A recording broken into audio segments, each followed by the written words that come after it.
بالله السميع العليم من الشيطان اللعين الرجيم. بسم الله الرحمن الرحيم. الحمد لله رب العالمين والعاقبة للمتقين والجنة للموحدين والنار للعاصين. ثم الصلاة والسلام والتحية والإكرام على النبي الأمي المكي المدني القرشي الهاشمي مولانا ومولى الثقلين محبوب رب المشرقين والمغربين إمام القبلتين جد الحسن والحسين أبي القاسم اللهم صل على محمد وعلى أهل بيته الطيبين الطاهرين المعصومين المنتجبين المنتخبين الأكرمين، لا سيما على بقية الله في الأراضين، واللعنة الدائمة الباقية على أعدائهم أجمعين من يوم عداوتهم إلى يوم الدين. أما بعد فقد قال مولانا علي بن الحسين عليهما السلام: رحم الله عمي العباس فلقد آثر وأفنى وفدى أخاه بنفسه صراط محمد. اللهم صل على محمد وعلى آل محمد. عزیزان محترم، ماہ رجب کی آج 8 تاریخ ہے، اور آج کی جو تاریخ ہے وہ حضرت ابوالفضل عباس علیہ السلام سے منسوب ہے. اسی لیے مکمل کوشش یہ رہے گی کہ انشاءاللہ جو بھی معروضات آپ کی سماعتوں کی نظر کیے جائیں وہ سب جناب عباس کے حوالے سے ہیں. حضرت امام سید سجاد علیہ السلام ارشاد فرماتے ہیں: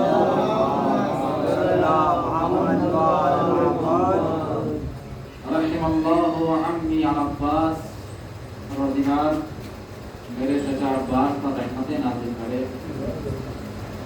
وَلَقَدْ آثَرَ وَأَفْنَى وَفَدَى أَخَاهُ بِنَفْسِهِ. کیونکہ عباس ذات والا صفات کو کہا جاتا ہے، اس ذات گرامی کو کہا جاتا ہے کہ جنہوں نے اپنے بھائی پر اپنا خون اپنی جان سب قربان کر دیا. وَلَقَدْ آثَرَ وَأَفْنَى، خود کو فنا کر دیا. وَفَدَى أَخَاهُ بِنَفْسِهِ، اور اپنے آپ کو اپنے بھائی پر قربان کر دیا. عزیزان ایمان، جناب عباس کی عظمت اور منزلت کیا ہے، اتنی بلند و بالا شان ہے حضرت ابوالفضل عباس کی. اس چیز کو سمجھنے کے لیے، اس بات کو درک کرنے کے لیے میں ایک مختصر سی تمہید مقدمہ عرض کرتا ہوں. دیکھیں، کسی بھی شخصیت کو پہچاننے کے لیے سب سے اہم چیز جو اس کے وجود کے اندر پائی جاتی ہے اسے کردار کہا جاتا ہے. نیچر. آپ کا کردار کیسا ہے؟ آپ کا کردار آپ کے وجود کے حسن کو بیان کرتا ہے کہ آپ کتنے نیک انسان ہیں، یہ آپ کے کردار سے پتہ چلتا ہے. اور کسی بھی انسان کی کردار کی تعمیر کے لیے 2 عناصر کارفرما ہوتے ہیں. کوئی بھی انسان ہو، اس کے کردار سازی کے لیے، اس کے کردار کو تعمیر کرنے کے لیے، کردار کو بنانے کے لیے 2 عنصر پائے جاتے ہیں. ایک عنصر کا نام ہے وراثت، اور دوسرا عنصر ہے ماحول. ایک وراثت، دوسرا ایک مجتہد کا بیٹا اگر عالم بن جائے تو کہا جائے گا کہ علم ان کو وراثت میں ملا. اور دوسرا عنصر ہے ماحول. اور یہ سامنے کی بات ہے، کوئی بہت گہری بات نہیں ہے کہ استدلال کیا جائے اور دلیل پیش کی جائے. روزمرہ کی زندگی میں آپ دیکھ سکتے ہیں کردار کی تشکیل کے لیے، کردار کی تعمیر کے لیے 2 عنصر ہیں. ایک ہے وراثت اور دوسرا عنصر ہے ماحول. آپ کس ماحول میں زندگی گزار رہے ہیں. اور عزیزان ایمان، یہ وراثت اور ماحول تبھی وجود میں آتا ہے جب ایک انسان پاک و پاکیزہ اور طیب و طاہر زندگی لے کر اس کائنات میں آتا ہے. انسان کے وجود کے لیے، انسان کے وجود میں آنے کے لیے، انسان کی حیات کے چرخے کو چلنے کے لیے 2 اہم رکن ہیں. ایک رکن کا نام ہے ماں، دوسرے کا نام ہے باپ. کیا بغیر ماں اور باپ کے کوئی بچہ وجود میں آیا ہے؟ الا مستثنیہ جناب آدم اور جناب عیسیٰ علیہ السلام، ان کے علاوہ. نارمل بات کر رہا ہوں، کامن بات کر رہا ہوں. کوئی بچہ بغیر ماں اور باپ کے وجود میں نہیں آتا. قرآن مجید کا ارشاد ہے لقد خلقنا الانسان صلوات محمد والے محمد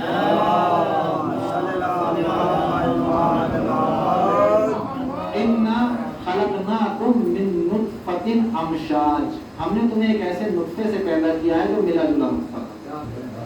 ایک انسان کے وجود میں آنے کے لیے ضرورت ہے کس کی؟ نطفے کی. یہ نطفہ کیا یہ خود سے وجود میں آ گیا؟ دیکھیں میں ایک منزل تک آپ کو لے کے جانا چاہتا ہوں. یہ نطفہ خود سے وجود میں نہیں آتا، بلکہ اس نطفے کو وجود میں لانے والی جو چیز ہے اسے خون کہا جاتا ہے. خون سے نطفہ بنتا ہے.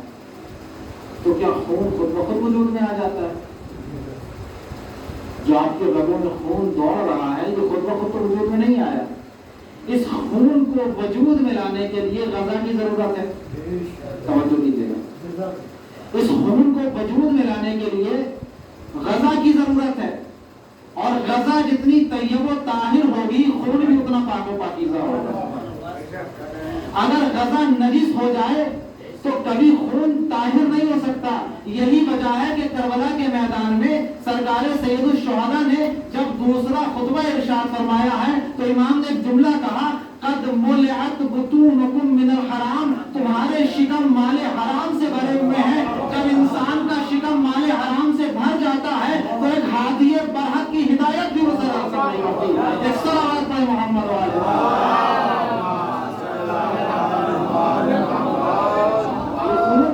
وجود میں آتا ہے کہاں سے؟ غذا سے وجود میں آتا ہے. غذا طیب و طاہر ہوگی تو خون بھی پاک و پاکیزہ ہوگا. اب یہ غذا کہاں سے وجود میں آئی؟ ایک سلسلہ ہے پورا. آپ جتنا سوچتے چلے جائیں آپ. اسی لیے امام کا ارشاد گرامی ہے کہ جب بھی کوئی لقمہ تم اٹھاؤ تو بسم اللہ پڑھو. ہر لقمے پر بسم اللہ. کیونکہ جب بسم اللہ پڑھو گے تب تمہیں سمجھ میں آئے گا کہ یہ لقمہ آیا کہاں سے. ہر لقمے پر جناب ابراہیم کا شیوا تھا. جناب ابراہیم روٹی کھاتے تھے تو بسم اللہ پڑھتے تھے، چاول کھاتے تھے تو بسم اللہ پڑھتے تھے. ایک ہی کھانے میں ایک ہی دسترخوان پر کئی مرتبہ. تو جتنا ممکن ہو سکے. یہ غذا کہاں سے وجود میں آئی؟ غذا کو وجود میں لانے والی چیز کو دانہ کہا جاتا ہے. یہ غذا دانے سے وجود میں آئی، اور یہ دانہ خود بخود زمین سے نہیں اگا ہے. اس دانے کو درخت بننے یا پودا بننے میں بھی اس کائنات کا رول ہے. اس درخت کو وجود میں آنے کے لیے، اس دانے کو ابھرنے کے لیے بھی جب تک آفتاب کی تمازت نہ ہو، جب تک ماداب کی خنکی نہ ہو، جب تک ہواؤں کی ٹھنڈک نہ ہو، جب تک زمین کی نرمی نہ ہو، کوئی دانہ وجود میں نہیں آ سکتا. جب یہ تمام چیزیں مل کر اپنا کام کرتی ہیں تو ایک دانہ وجود میں آتا ہے، اور دانے سے درخت بنتا ہے، درختوں سے اور پودوں سے غذائیں بنتی ہیں. اس غذا کو انسان کھاتا ہے تب جا کر خون وجود میں آتا ہے، اور اس خون سے نطفہ بنتا ہے. تو کیا یہیں پر کام ختم ہو جاتا ہے؟ خون وجود میں آیا، اس نے نطفے کو جنم دیا اور ختم ہو گیا؟ نہیں. اسی لیے میں نے جو آیت پڑھی انا خلقناکم من نطفۃ امشاج. ہم نے تمہیں ملے جلے نطفے سے پیدا کیا. یہ خون مردوں کی رگوں میں بھی دوڑتا ہے، خواتین کی رگوں میں بھی دوڑتا ہے، اور ایک خاص عمل کی بنیاد پر ایک نطفہ دوسرے نطفے سے جا کر ملتا ہے.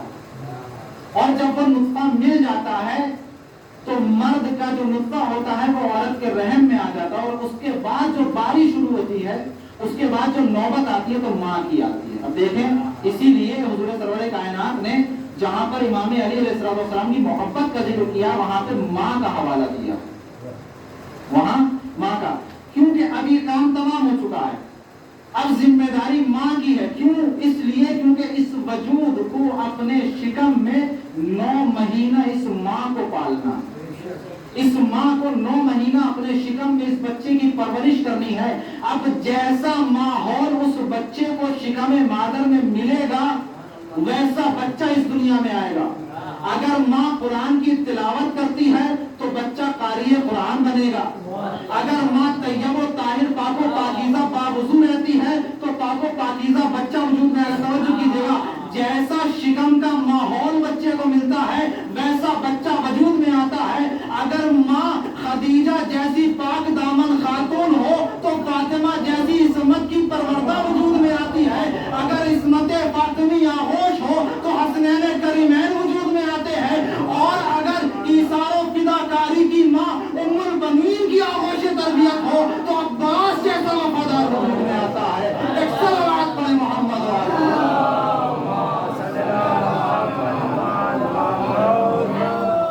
جیسا ماحول بچے کو ملتا ہے ویسا بچہ وجود میں آتا ہے۔ تو کردار کی تعمیر کے لیے 2 اہم عنصر ہیں، ایک ہے ماحول، یہ تو داخلی ماحول ہے، یہ داخلی ماحول ہے کہ جیسا عمل ماں ہنگام حمل انجام دیتی ہے اسی تمام صفات و کمالات کا بچہ حامل ہوتا ہے، انہی تمام صفات و کمالات کا بچے کے اندر جنم ہوتا ہے۔ لیکن اگر خارجی ماحول دیکھا جائے، حضرت عباس ابوالفضل عباس علیہ السلام کیا مقام ہے، کیا بلندی ہے، کیا عظمت ہے، آپ اندازہ لگائیں کہ ایک طرف ماں ہے کہ جس نے طیب و طاہر پرورش عباس کی ہے، داخلی ماحول دیکھا جائے تو خود جناب ام البنین پاک و پاکیزہ خاتون، اور اگر خارجی ماحول جناب عباس کی پرورش کا دیکھا جائے تو عباس اس علی کا بیٹا ہے کہ جو امام وقت ہے۔ عباس عصمتوں کا پروردہ ہے، عصمتوں کی آغوش میں ایک طرف باپ ہے امام معصوم، بھائی ہے وہ امام وقت ہے، وہ امام معصوم ہے۔ اگر خواتین میں دیکھا جائے، آپ توجہ کیجیے، اگر خواتین میں دیکھا جائے تو عباس نے جس آنچل کے زیر سایہ پروان چڑھے ہیں عباس، اس نے عصمت کی سرحدوں کو بہت قریب سے دیکھا ہے، زینب کبریٰ کی آغوش میں پڑے ہیں عباس۔ ایسا ماحول جناب عباس کو، اور خود مادر گرامی جناب ام البنین کم شرف کی حامل نہیں ہے۔ ایک طرف علی ہے جو معصوم ہے، دوسری طرف حسنین کریمین معصوم ہے، تیسری طرف زینب و ام کلثوم معصوم ہے۔ وہ معصوم نہیں کہ جو چہارہ معصومین ہے، لیکن عصمت کا درجہ ان کے پاس بھی موجود ہے۔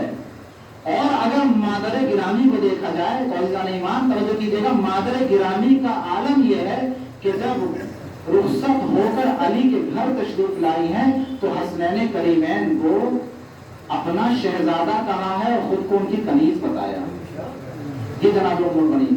اور امام علی علیہ السلام نے جناب ام البنین سے جو شادی کیا تھا آپ جانتے ہیں، مستقل مستقر مقرر سنتے رہتے ہیں کہ کس بنیاد پہ کیا تھا کہ مجھے ایک شجاع بیٹا چاہیے، ایک شجاع خاندان کی خاتون سے شادی کرنا ہے تاکہ اس سے مجھے ایک شجاع اور بہادر بیٹا ملے۔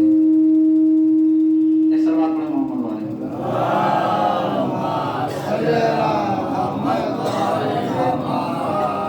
بہت ساری شادیاں تاریخ اسلام میں ہوئی ہیں اور سیاسی مسالے اور سیاسی مصلحتوں کے بیس پر شادیاں ہوئی ہیں۔ رسول گرامی اسلام نے 2 روایتیں، ایک روایت 9 شادیاں کی، دوسری روایت ہے